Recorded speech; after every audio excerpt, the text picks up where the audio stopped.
어느 교회에 김 권사님이라는 분이 계셨는데 소화도 안 되고 또 몸에 이상이 있어가지고 병원을 갔습니다.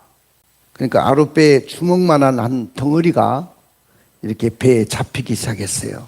그래서 산부인과 병원에 가서 진찰을 받았는데 아랫배에 큰 혹이 있어서 큰 병원으로 가서 수술을 받으십시오 그랬습니다.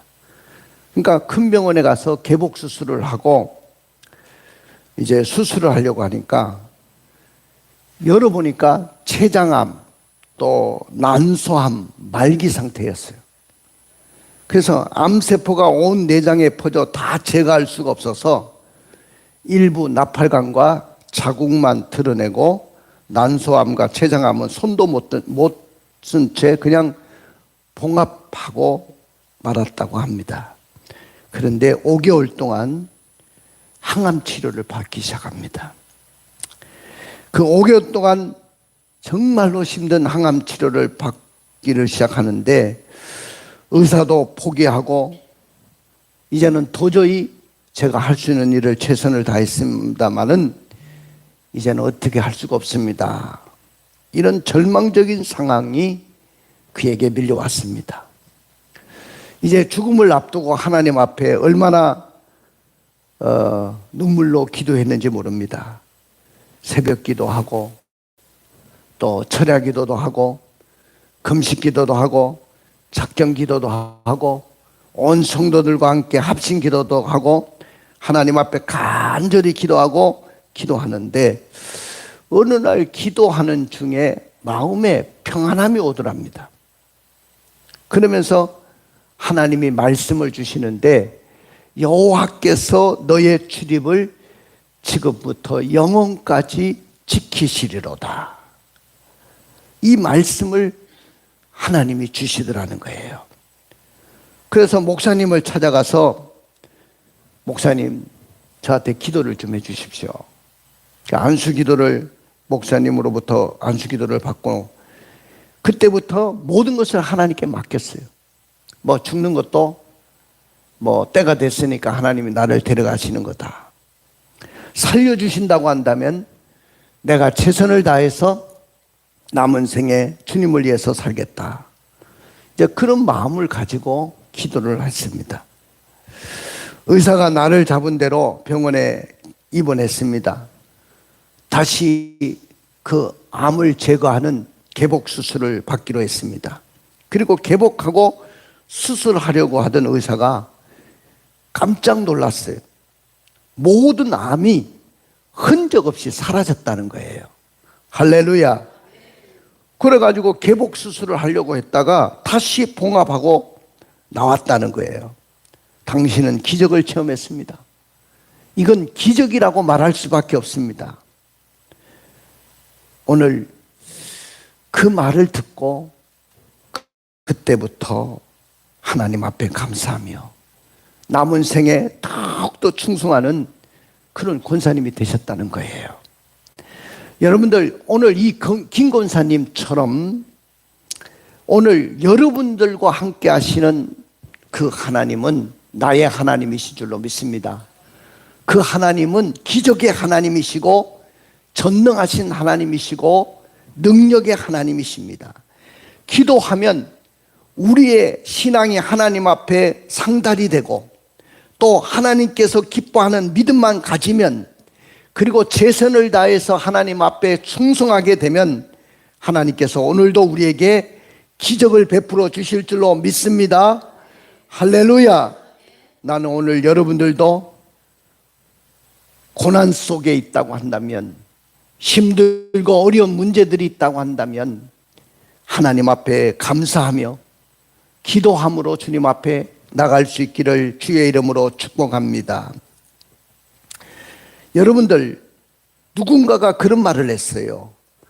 감사는 내가 받은 것을 받았다고 말하는 것이다. 그렇게 말씀했습니다. 내가 받은 은혜가 너무 크다고 한다면 하나님 앞에 감사해야 됩니다. 감사는 내가 받은 것을 받았다고 입술로 시인하는 거예요. 우리가 지난 올해 상반기를 돌이켜보면 얼마나 많은 것들을 받았는지 몰라요.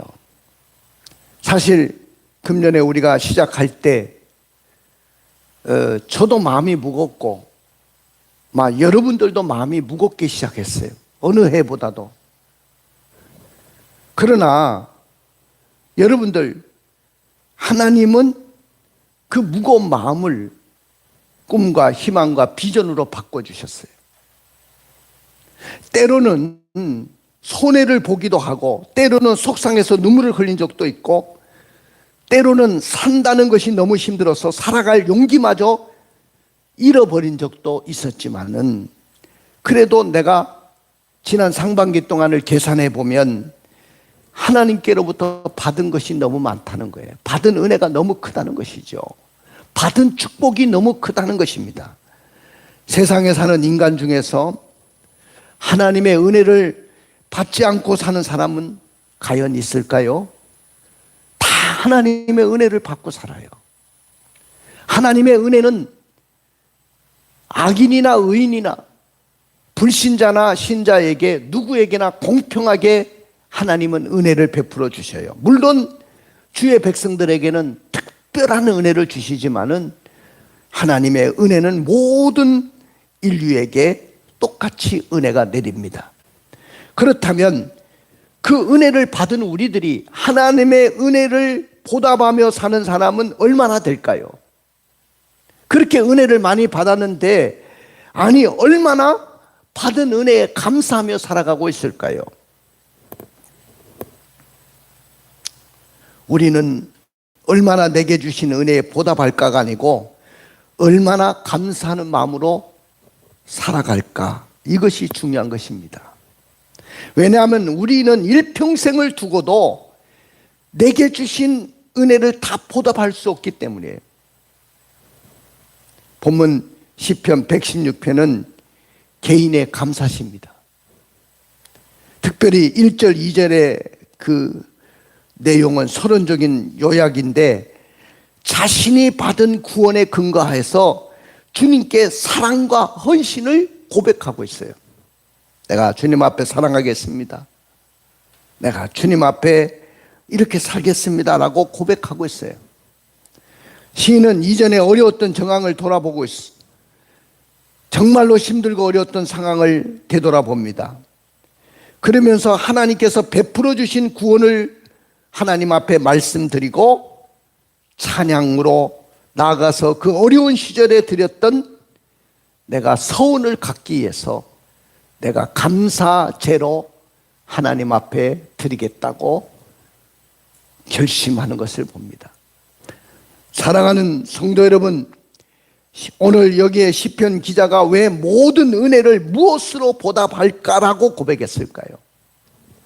오늘 시편 기자가 하는 말이 내게 주신 모든 은혜를 내가 어떻게 무엇으로 보답할까? 오늘 그렇게 고백하는 것을 봅니다. 이 시대를 살아가는 저와 여러분들, 지난날에 받은 은혜가 너무나도 커요. 하나님께서 베풀어 주신 은혜를 우리는 무엇으로 보답해야 될까요? 오늘 저의 설교 제목은 모든 은혜를 무엇으로 보답할까? 따라해 봅시다. 모든 은혜를 무엇으로 보답할까? 근데 이 고백은 나의 고백이기보다는 오늘 시편 기자의 고백이기도 합니다.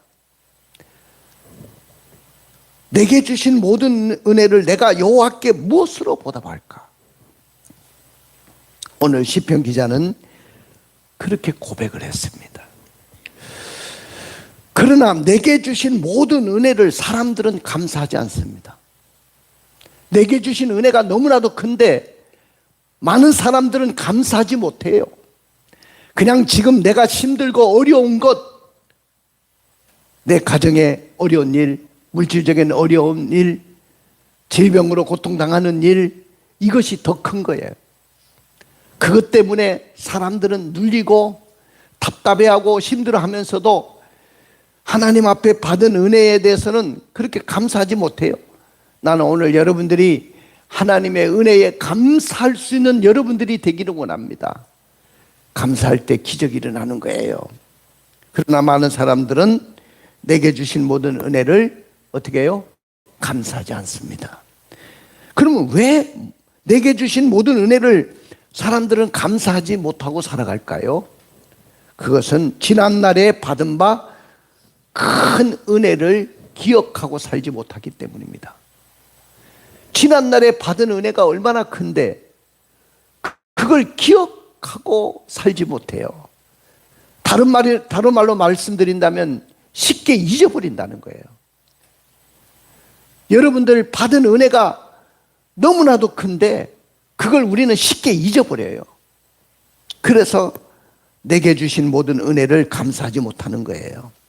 우리 시편 116편 12절을 읽어볼까요? 내게 주신 모든 은혜를 내가 여호와께 무엇으로 보답할까? 예, 내게 주신 모든 은혜를 내가 여호와께 무엇으로 보답할까? 자, 내게 주신 모든 은혜라고 했어요. 내게 주신 모든 은혜가 뭐예요? 내가 이 땅에서 사는 것, 모든 것이 다 은혜입니다.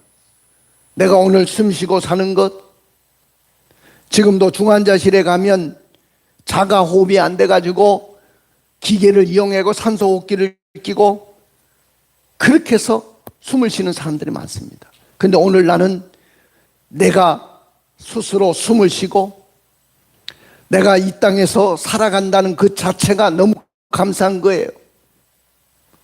너무너무 감사한 거예요.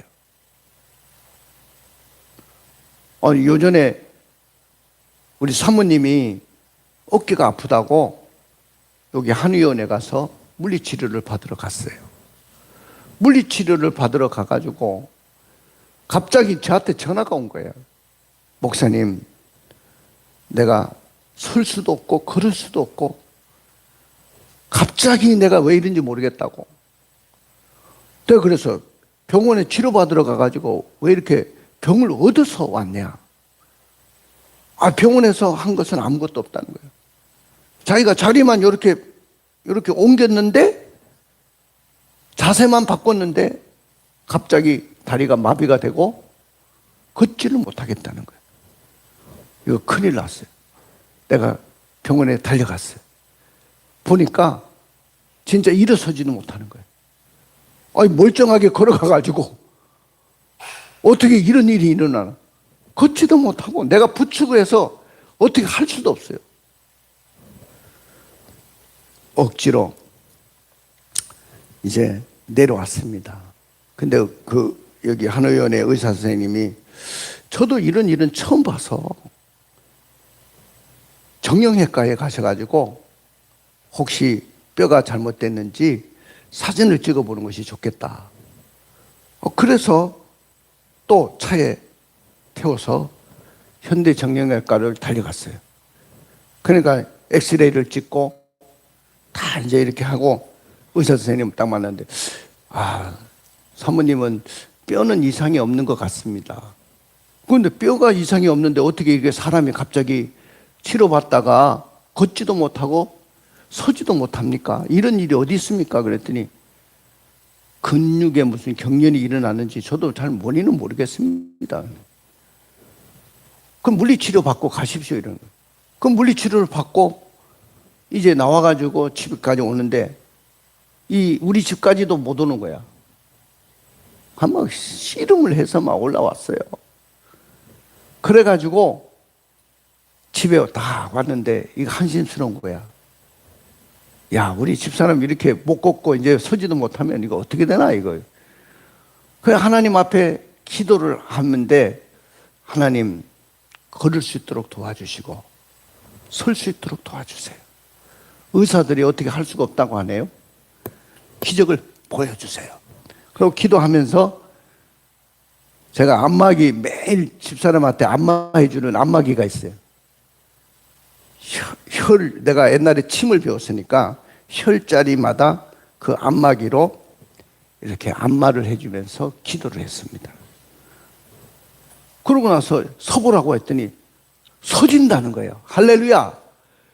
기적이네. 서진다는 거야. 와, 서진다고? 걸어보라니까. 걷기 시작하는 거야.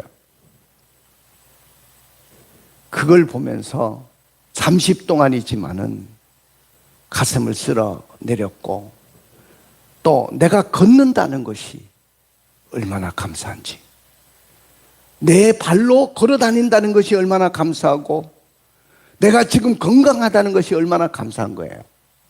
할렐루야. 사랑하는 성도 여러분, 여러분들이 받은 은혜가 너무나도 큰 거예요. 근데 우리는 그 받은 은혜를 기억하지 못하고 감사 생활을 하는 자가 극히 적다는 거예요. 은혜를 알되 쉽게 망각해버리는 사람이 얼마나 많은지 모릅니다. 예수 속담에 원수는 돌에 생기고 은혜는 물에 새긴다는 말이 있어요. 그 말은 뭐냐면 원수는 절대로 돌에 새기고 잊어버리지 않는데 은혜는 물에 새겨가지고 쉽게 잊어버린다는 거예요. 이스라엘 백성들이 출애굽을 하면서 430년 동안 종살이 하던 애굽에서 출애굽을 하고 난 후에 광야 40년 동안 발이 부르트지 않고 옷이 헤어지지 않고 목말라 하는 그들에게 반석을 쳐서 물을 마시게 하시고, 배고픈 그들에게 날마다 만나를 하늘에서 비처럼 내려주셔가지고 그걸 먹고 살게 하시고, 고기가 먹고 싶다 할 때는 동풍을 불어서 그들의 진 앞에 메추라기 떼를 몰아넣으셔가지고 코에서 냄새 나도록 고기를 먹게 해주시고, 낮에는 구름 기둥으로 밤에는 불 기둥으로 인도하시면서 추위와 더위를 피하게 하셨던 그 하나님의 은혜, 그것을 경험한 그 세대들은 주님을 잊어버리지 않고 그래도 하나님을 믿었어요. 그러나 그 세대가 가면서 자녀들에게 믿음을 가르쳐야 되지 않습니까? 야, 우리가 지금 이만큼 사는 것 우리가 잘난 것 아니야. 하나님의 은혜였어. 하나님의 은혜가 아니면 우리는 이곳에 와서 이렇게 살 수가 없어. 니네들 하나님을 잊어버리면 안 돼. 자녀들에게 이렇게 좀 가르치고 가야 되지 않습니까? 자기들은 받은 은혜를 생각하면서 살았는지 모르지만은 그 세대가 다 죽고 난 후에는 그 다음 세대는 하나님을 알지 못하고 다음 세대가 다른 세대가 돼버리고 말았어요. 이것이 사사기의 역사입니다. 사랑하는 성도 여러분, 은혜를 은혜로 알지 못하는 사람은 어떤 사람입니까? 그건 어리석은 자고 미성숙자예요. 여러분들, 우리 어린아이들은요, 부모가 아무리 그에게 정을 베풀어주고 사랑을 베풀고 정성을 다해도 잘 몰라요. 왜? 아직 성숙하지 못하고 어리기 때문에. 그런데 다 큰 성인이 되고 어른이 됐는데도 불구하고 부모님의 은혜를 생각하지 못한다면 그건 아직도 미성숙한 사람이에요. 여러분들, 은혜라는 찬양이 있죠.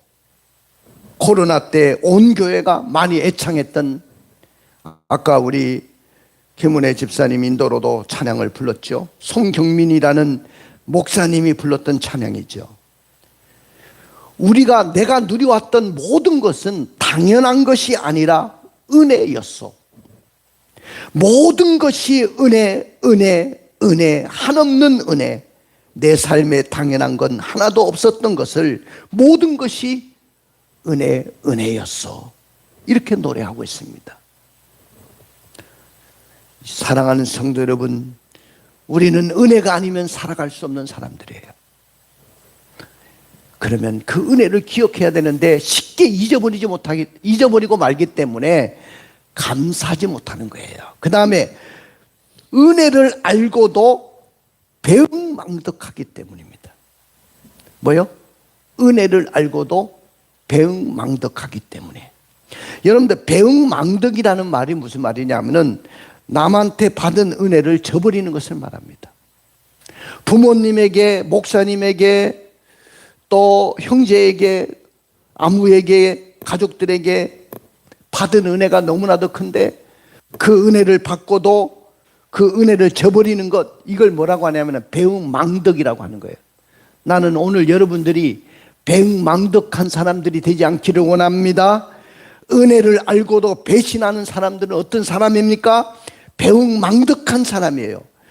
하나님의 은혜를 알지만 그보다도 세상의 쾌락이 좋고 정욕이 좋고 탐욕에 매여가지고 하나님 앞에 감사하지도 못하고 도리어 하나님을 떠나거나 대적하는 일도 적지 않은 이런 시대에 살아가고 있어요. 이걸 뭐라고 하냐면 배은망덕이라고 하는 거예요. 여러분들 유대 임금 요아스라는 왕이 있는데 이 왕을 어릴 때 자기를 죽음에서 구해 주신 사람이 있어요. 누구냐면은 대제사장 여호야다입니다. 여호야다라는 사람이 이 어린 아이를 목숨을 걸고 살려내고 구해내 가지고 왕의 자리까지 올려냈어요. 그가 왕의 자리에 오를 수 있었던 것은 하나님의 은혜요. 첫째는 하나님의 은혜요. 두 번째는 대제사장 여호야다의 은혜입니다. 그런데 이런 은혜를 그가 배신하고 맙니다. 사랑하는 성도 여러분, 우리는 하나님의 사랑과 은혜를 받았으면 하나님의 사랑의 배신자가 되지 말기를 주님의 이름으로 축복합니다. 사랑의 배신자가 되지 마십시오. 배신자요, 배신자요, 사랑의 배신자요. 이런 노래 있죠? 누가 부른지 알아요? 배우라는 가수가 불렀어. 근데 임영웅이가 이 노래를 불러가지고 일약 스타가 된 거예요. 배신자라는. 그 왜 배신자라고 그 찬양을 부르냐면 자기 아버지 생각하면서 왜 엄마를 두고 먼저 갔느냐 그 말이에요. 사랑의 배신자. 어쨌든 아버지 생각하면서 그 노래를 불렀대요. 근데 아버지가 많이 불렀답니다, 그 노래를.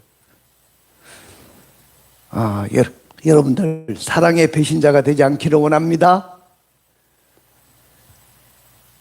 그런데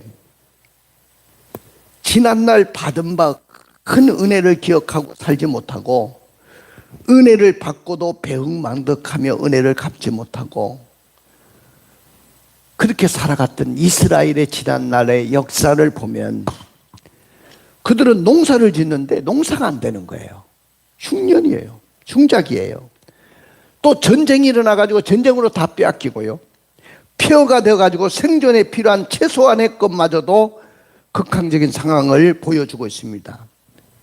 이것이 뭐냐면은 바로 받은 바 사랑에 배은망덕한 삶을 살았기 때문입니다.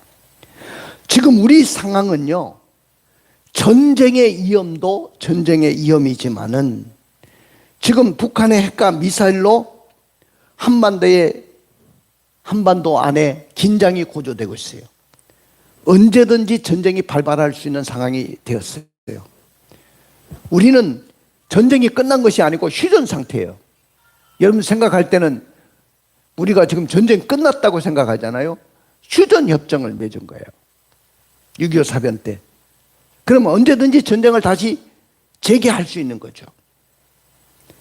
그런데 그 휴전 가운데서 북한은 세상에서 제일 가난한 나라가 됐고 대한민국은 세계에서 10번째 안에 들어가는 나라가 됐어요.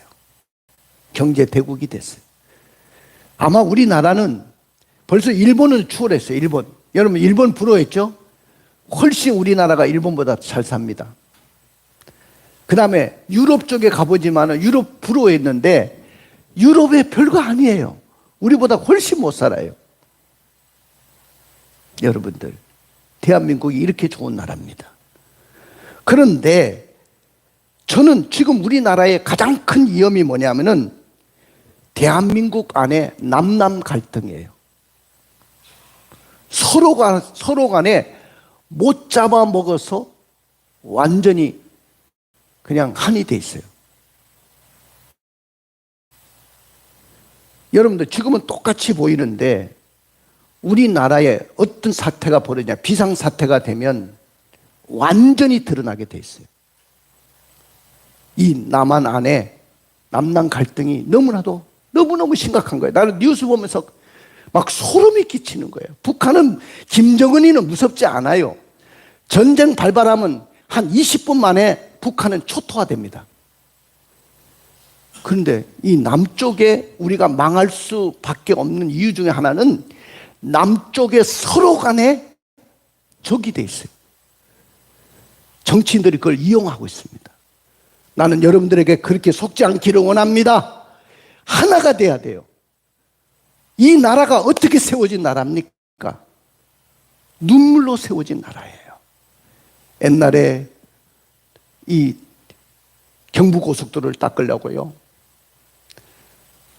우리 간호사들이 저 소독에 가서 죽은 사람들 시체 이렇게 처리해주는 그런 일들을 했어요. 또 많은 강부들이, 청년들이 가가지고 강부가 돼가지고 탄광에 내려가가지고 탄을 캐는 그런 일들을 해서 외화를 벌어들여가지고 경부고속도로를 닦은 거예요. 그렇게 해서 오늘날 이렇게 산업 문명을 이룬 나라입니다. 이렇게 좋은 나라를 우리가 스스로 무너뜨리면 되겠습니까? 우리는 전쟁이 일어나서도 안 되고 이 땅에 더 이상 서로 간의 갈등으로 무너져서도 안 될 줄로 믿습니다. 그 다음에 경제적인 고통이 얼마나 심한지 몰라요. 고물가, 고금리, 고환율, 이 상고의 고통 시대를 보내고 있어요. 그 다음에 신앙적인 위기가 점점 다가오는데 지금 국회에 포괄적인 차별금지법을 발의해놨어요.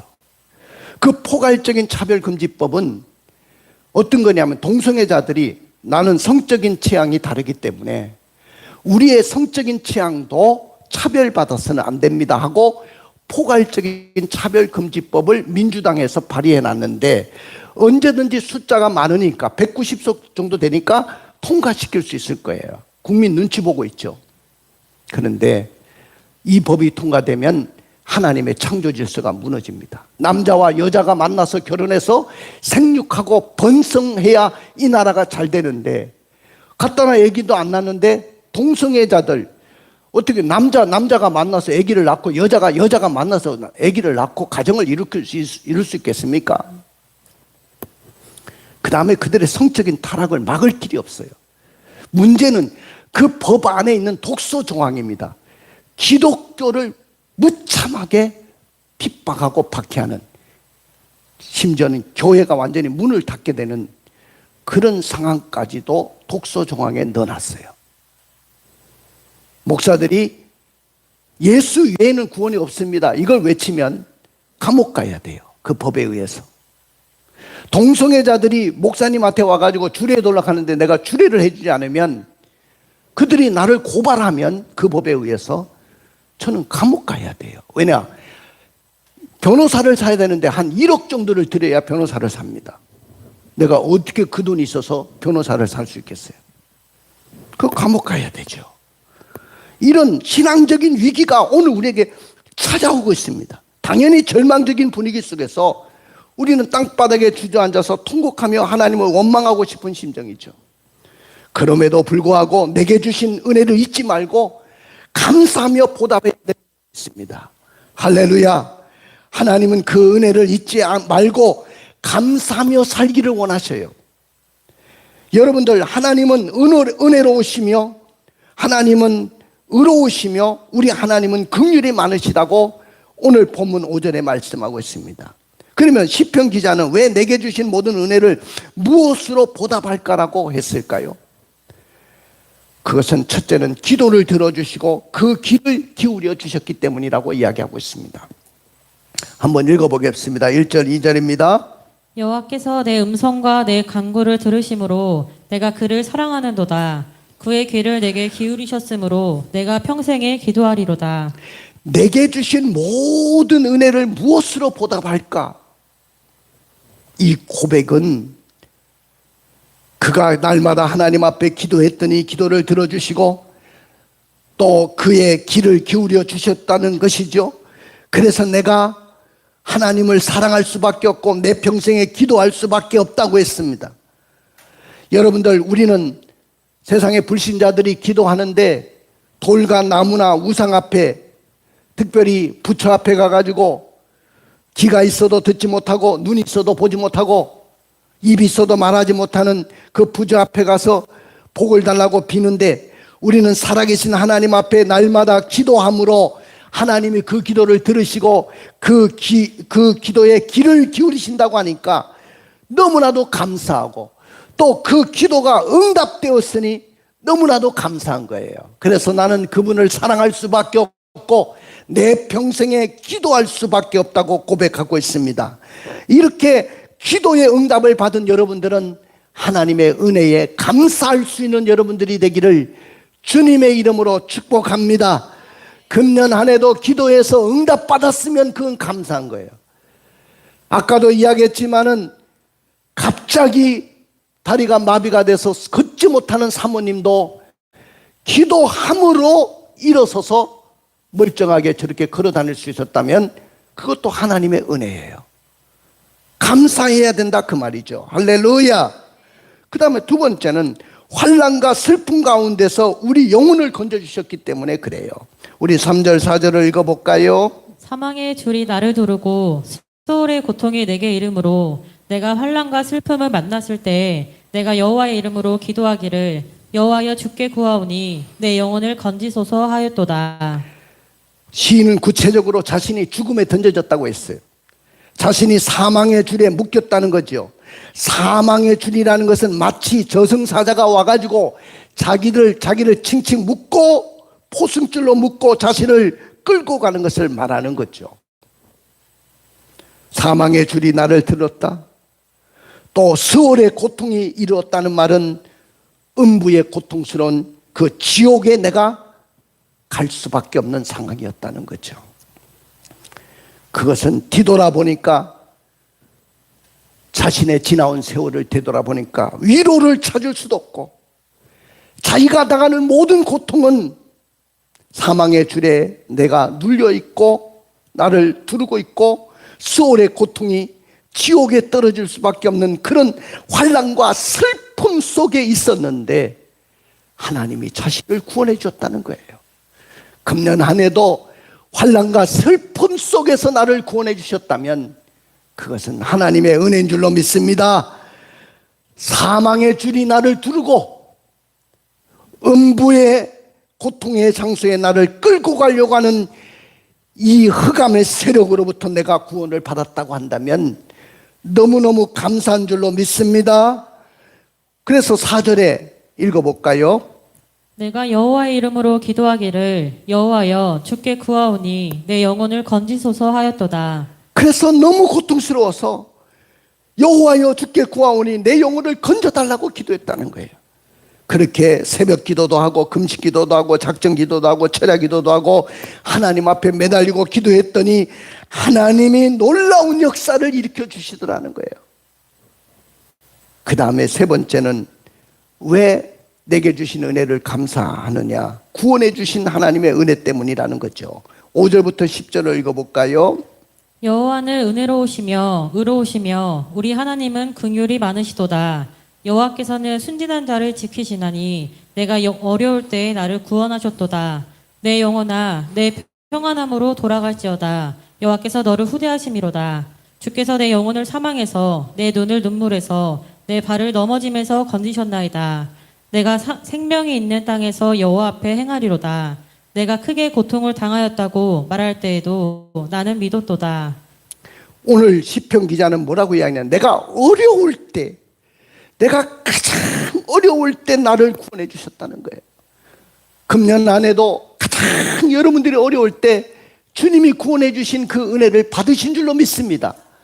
그러면 하나님 앞에 감사해야 되고, 그 다음에 주께서 내 영혼을 사망에서 내 눈을 눈물에서 내 발을 넘어짐에서 건지셨다는 거예요. 우리 하나님은 은혜로우시고 의로우시고 하나님은 긍휼이 많으신 하나님이셔요. 그 하나님이 이렇게 우리에게 은혜를 베풀어 주셨는데 7절에 보면은 읽어볼까요? 내 영혼아 내 평안함으로 돌아갈지어다. 여호와께서 너를 후대하심이로다. 평안함으로 돌아갈지어다. 여호와께서 너를 후대하심이로다. 할렐루야. 그 다음에 2절에 두 번째는 내 영혼을 사망해서 내 눈을 눈물에서 내 발을 건지시면서 건지셨다.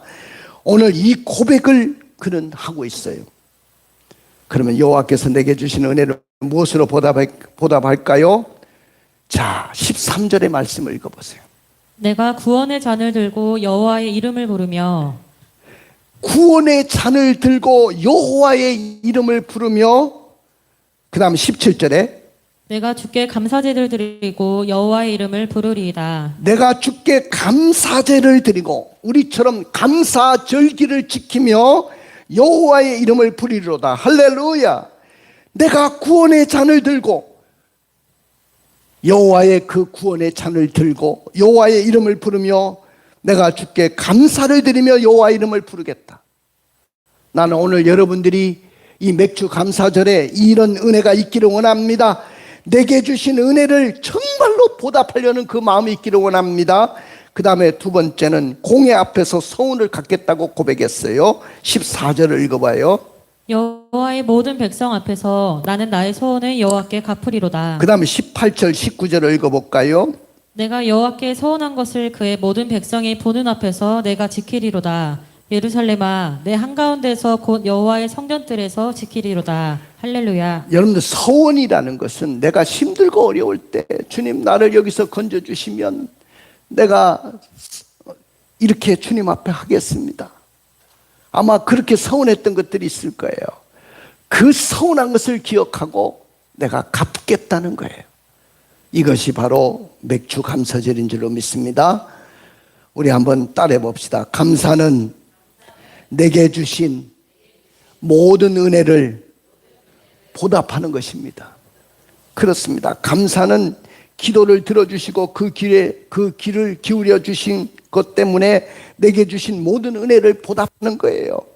감사는 환난과 슬픔 가운데서 우리 영혼을 건져주셨기 때문에 내게 주신 모든 은혜를 보답하는 거예요. 감사는 구원해 주신 하나님의 은혜 때문에 내게 주신 은혜를 보답하는 것이죠. 감사라는 것은 구원의 잔을 들고 감사절기를 지키면서 내게 주신 모든 은혜를 보답하는 거예요. 감사는 공회 앞에서 서운을 갚는 것으로서 내게 주신 모든 은혜를 갚는 것입니다. 그러나 만약에 우리가 내게 주신 은혜를 받고도 보답하지 않는다면 우리는 지금까지 나의 삶은 당연한 것이라고 생각하는 실수를 범하는 것이게 될 것이고 배은망덕한 사람이 될 것입니다. 그러므로 감사는 내게 주신 모든 은혜를 보답하는 것인 줄로 믿습니다. 이렇게 내게 주신 은혜를 보답하는 자에게 주어지는 축복이 뭐냐? 내 영혼이 평안한 삶을 누리게 될 줄로 믿습니다. 내 영혼이 평안한 삶으로 나가게 될 것이고, 영혼이 잘된 것 같이 범사가 잘되고 강건한 축복도 받게 될 줄로 믿습니다. 무엇보다도 열방이 내 앞에서 쫓아내고 나의 지경을 넓혀주시는, 다시 말하면 생존 경쟁에서도 이기게 하시고 한계를 뛰어넘어서 더 창대하고 왕성하고 마침내 거부가 되고 이방인까지도 시기할 정도로 여러분들이 축복의 주인공이 될 줄로 분명히 믿습니다. 할렐루야. 눈을 감아 보십시오. 가슴에 손을 얹고 결단합시다. 지금 우리 시대는 너무 힘들고 어려워요. 북한의 위협도 있지만은 남남 갈등이 너무 어느 때보다도 더 심각하고요. 삼고의 고통을 겪고 있어요. 고환율, 고금리, 고물가 시대를 살고 있어요. 더군다나 신앙을 위협하는 포괄적인 차별금지법, 이것이 통과되면 기독교는 무너질 수밖에 없어요. 여러분들, 그러므로 우리는 기도하지 않을 수가 없고 내게 주신 은혜를 보답해야 될 줄로 믿습니다. 그러므로 우리는 어떻게 결단해야 될까요? 신실한 그리스도인은 이렇게 고백하시길 바랍니다. 기쁨만 아니라 슬픔에도 감사하겠습니다. 성공만 아니라 실패 속에서도 감사하겠습니다. 희망만 아니라 절망 속에서도 감사하겠습니다. 가진 것만 아니라 없는 것도 감사하겠습니다. 풍족할 때만 아니라 부족할 때도 감사하겠습니다. 승리할 때만 아니라 패배할 때도 감사하겠습니다. 건강만 아니라 육신의 아픔 속에서도 감사하겠습니다. 생명만 아니라 죽음 속에서도 감사하겠습니다. 이런 결단이 있기를 주님의 이름으로 축복합니다. 할렐루야. 우리 다 같이 일어나셔서 찬양하며 나가겠습니다. 은혜 아니면